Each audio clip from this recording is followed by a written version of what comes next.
Beneath its spell, from No Outspan by Deneys Reitz. During the first few months of 1926, I attended Parliament in Cape Town, where our nationalist opponents accused us of being imperialists and traitors to the true cause, and we charged them with racialism and with exploiting Afrikaans sentiment for vote-catching purposes.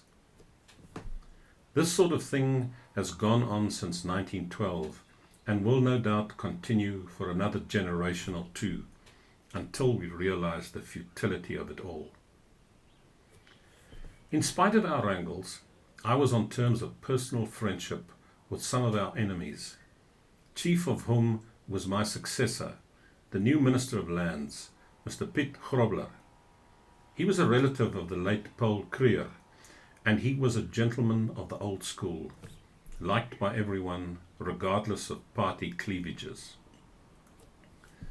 I lost no opportunity of attacking his government and his party, but, in spite of this, he asked me one morning to undertake an investigation into the question of the bontebok, a rare antelope that was almost extinct. Mr. Grobler was interested in the protection of wildlife in South Africa, and on the strength of my previous efforts in the Sabi country, he wished me to look into the matter. I gladly accepted the task. I was furnished with a car and a couple of officials, so leaving Parliament to its talking, we set out at once. The bontebok are large, white-faced, white-bellied antelopes with chocolate-colored backs and flanks, and they carry lyre-shaped horns. In former years, they roamed the coastal belt of the Cape Province in countless thousands, but they were by now so reduced in number as to be very near vanishing point. In the face of the wanton slaughter of our game that has gone on for more than 2 centuries, it is fortunate that, so far, only the quagga, a species of zebra, has become extinct, and neither money nor tears will bring him back to life again. Now we were threatened with the loss of an even more interesting type.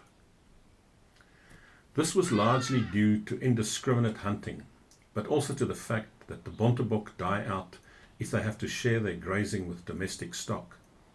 And of late years, sheep farmers had increasingly invaded their ancestral haunts. With my 2 companions, I made a survey of the position.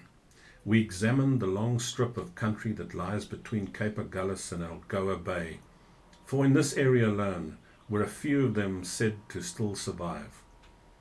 It was hard work over the hills and dales of the south, and after careful search, we found that, all told, there were fewer than 70 bontebok left in South Africa, and therefore in the world.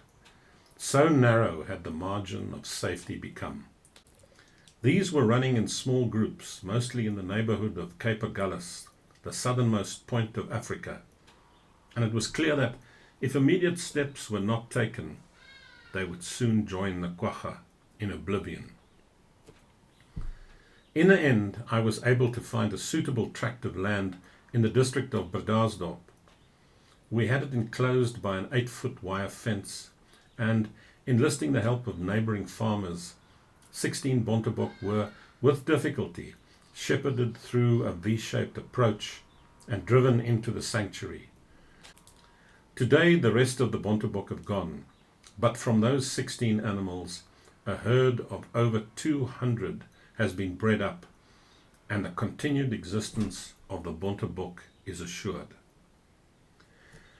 When I returned to Parliament, I was glad to find that Mr. Grobler had introduced a bill to turn the Sabi into a statutory game reserve, to be called the Kruger National Park. Under his act, a board of trustees was established, and I was appointed one of their number. This was a handsome gesture, and while it in no way diminished my antipathy to the nationalist government, I was sincerely pleased, for it opened a new vista. From now onward, I was enabled to journey to the Low Country at frequent intervals, and more I was to become beneath its spell.